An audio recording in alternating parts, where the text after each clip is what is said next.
এটা সনাতনীদের উপর আমি মনে করি যে এটা this a direct attack upon the Hindus. এই বিষয়গুলো যখন হজে হয়, হজে গিয়েও তো লোক মারা গেছে, এর আগেও অতীতে আমরা দেখেছি। কোথাও হজকে তো মৃত্যুর হজ কেউ বলার সাহস রাখে না। যত হিন্দুদের ভাবাবেগকে আঘাত দিয়ে রাস্তায় দাঁড়িয়ে গরুর মাংস খাবে, ওটাই হচ্ছে ধর্মনিরপেক্ষ। বাংলায় কংগ্রেসের হচ্ছে, এখানে তৃণমূলের চাকর বাকরের কংগ্রেস আছে, এখানে কংগ্রেসের কোনো অবস্থান নেই, কিচ্ছু নেই।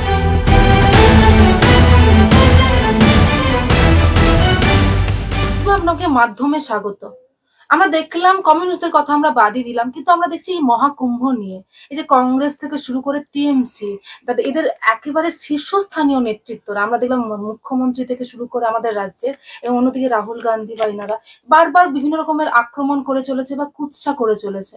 কিন্তু অন্যদিকে দেখছি এই দলেরই, মানে এই এনাদেরই দলেরই দেখছি যারা নিচু তলার কর্মীরা রয়েছেন, যেমন তাদের এমএলএ এমপি বা তারা তারা তো মহাকুম্ভে যাচ্ছেন, তারা তো স্নান করছেন, তারা তো একেবারে গর্বের সহিত সেটা সোশ্যাল মিডিয়ায় পোস্ট করছেন। কিভাবে দেখছেন বিষয়টা আপনি? দেখুন,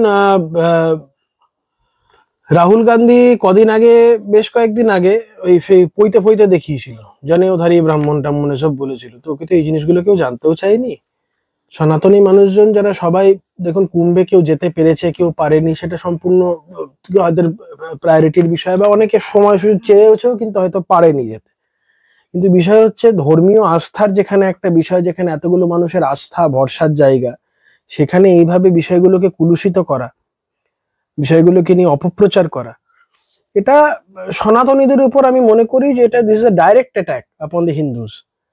এবং মানুষ জবাব দেবে, যোগ্য জবাব দেবে, কারণ ভারতবর্ষের প্রায় অর্ধেকের উপর পপুলেশন এই কুম্ভ মেলাতে তারা নিজেরা গেছে, এবং সেখানে একটা রাজ্যের প্রশাসন কতটা মানে তাদের কার্যকারিতা থাকতে পারে সেই রাজ্যের প্রশাসন দেখিয়েছে, যে যে প্রশাসন যদি অ্যাক্টিভ হয় কত সুন্দরভাবে বিষয়গুলোকে সামাল দেওয়া যায়। কিছু ঘটনা ঘটেছে সেটা সত্যি অনভিপ্রেত, কিন্তু এরকম মাস পার্টিসিপেশনের জায়গায় এই ধরনের, যদি আমরা ওই ঘটনাটাকে যদি বাদ দিই, ওভারঅল যদি বলা যায় যে কুম্ভের এই গোটা বিষয়টাই, এত সুন্দরভাবে কুম্ভ মেলাটাকে অর্গানাইজ করা, এটা রাজ্য প্রশাসনের একটা খুব বড় সাকসেস। আমি আবারও বলছি, একটি ঘটনা ঘটেছে, সেটা কোনোভাবেই ছোট ঘটনা আমরা বলবো না, মর্মান্তিক ঘটনা, মানুষজনের প্রাণ গেছে, একটা অ্যাক্সিডেন্ট হয়েছে, এটা যদি না হতো তাহলে আরো ভালো হতো। কিন্তু এই বিষয়গুলোকে নিয়ে কুম্ভকে মৃত্যু কুম্ভ যেমন মুখ্যমন্ত্রী বলেছেন, বা ধরুন কুম্ভকেরই অনেক কুরুচিকর মন্তব্য কংগ্রেসের নেতৃত্বের তরফ থেকেও এসছে। আমি বলছি এই বিষয়গুলো যখন হজে হয়, হজে গিয়েও তো লোক মারা গেছে, এর আগেও অতীতে আমরা দেখেছি। কোথাও হজকে তো মৃত্যুর হজ কেউ বলার সাহস রাখে না। এখন হিন্দুদেরকে যত রাজ্যের গালিগালাজ দাও, হিন্দুদের যত রাজ্যের হিন্দুদেরকে কুরুচিকর কথাবার্তা বলো, তবেই তো বেশি করে ধর্ম নিরপেক্ষ হওয়া যাবে। হিন্দুদের পক্ষে কথা বলে তো ধর্ম নিরপেক্ষ হওয়া যাবে না।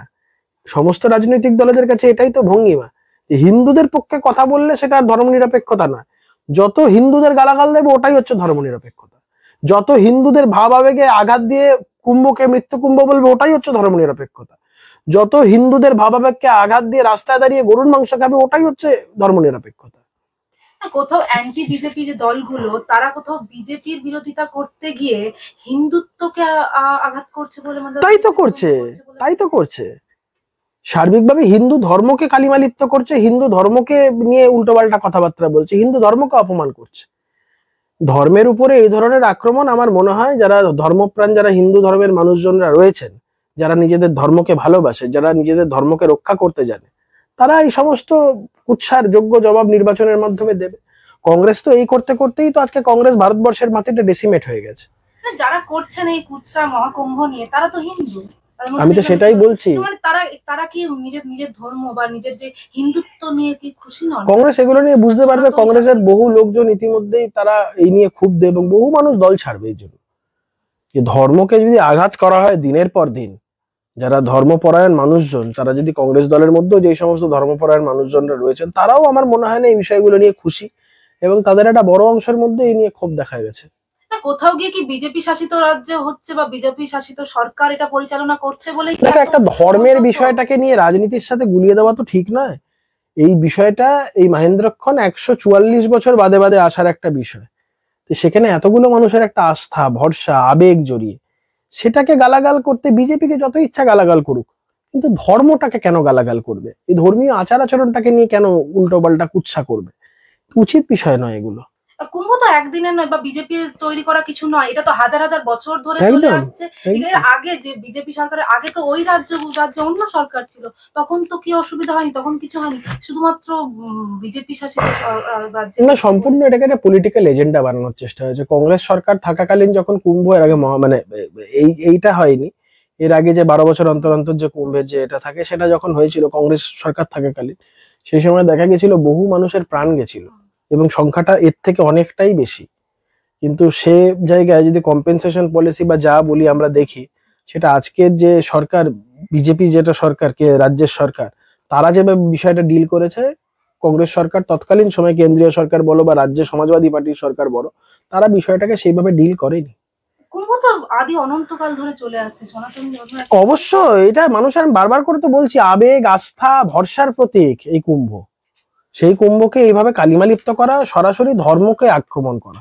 আমরা অন্যদিকে দেখছি কংগ্রেসের যে মানে দক্ষিণ ভারতের যে কংগ্রেস শাসিত রাজ্য কর্ণাটক, তার ওই রাজ্যেরই উপমুখ্যমন্ত্রী ডি.কে শিবকুমার, শিবকুমার, তিনি তো দেখলাম একেবারে কুম্ভে গিয়ে স্নানও করলেন এবং তিনি প্রচারও করলেন। আমি তো বললাম তো, ধর্মপরায়ণ যে কোনো মানুষ যে ধর্মকে ভালোবাসে, রাজনীতির পরিচয় আমাদের সবার কাছে পড়ে, আগে আমাদের নিজেদের ধর্ম, আমরা হিন্দু, এটা আমরা কেউ বলতে পারি যে আমরা এটাকে নিয়ে আমরা আমরা এটাকে নিয়ে কোনো খারাপ কথা বলতে পারি?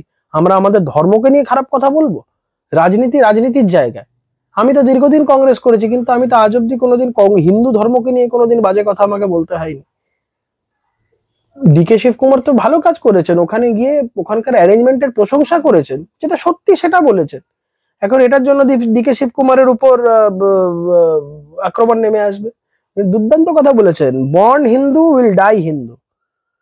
একদম যে তার হিন্দু ধর্মের একজন মানুষ, সে নিজের হিন্দু ধর্মাবলম্বী হওয়াতে নিজের গর্ববোধ করেছেন।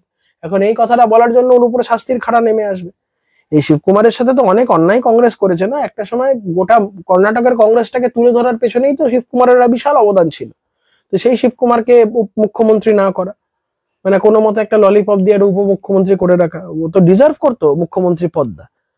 করবে না কংগ্রেস। এখন মুশকিল হচ্ছে, কংগ্রেস তো যারা স্ট্রং লিডার তাদেরকে দলের দায়িত্ব দিতে ভয় পায়।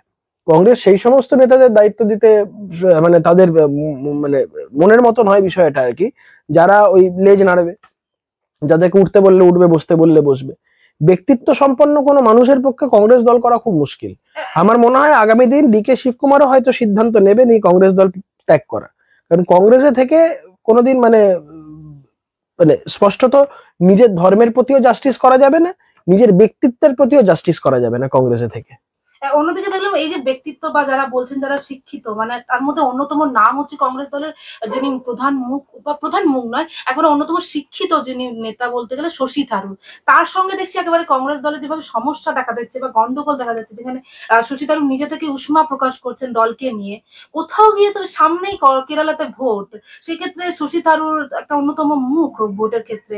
এক্ষেত্রে আমরা দেখতে পাচ্ছি কংগ্রেস দলে কি কোথাও গান্ধী পরিবারের পদলেহন না করলে। শশী থারুর এমন একজন ব্যক্তি যে ইউনাইটেড নেশনসে একটা সময় খুব উচ্চ পদে ছিলেন এবং মানে দীর্ঘদিন ধরে পার্লামেন্টারিয়ান হিসেবে তিনি ভালো কাজ করেছেন এবং দেশের বিষয়ে তিনি আজ অব্দি, বিজেপি সরকার যদিও কেন্দ্রের সরকারে আছে, তিনি কখনো এই মানসিকতা তার মধ্যে খুব কম দেখা গেছে যে দেশকে অপমান করে কোনো কথা বলবেন।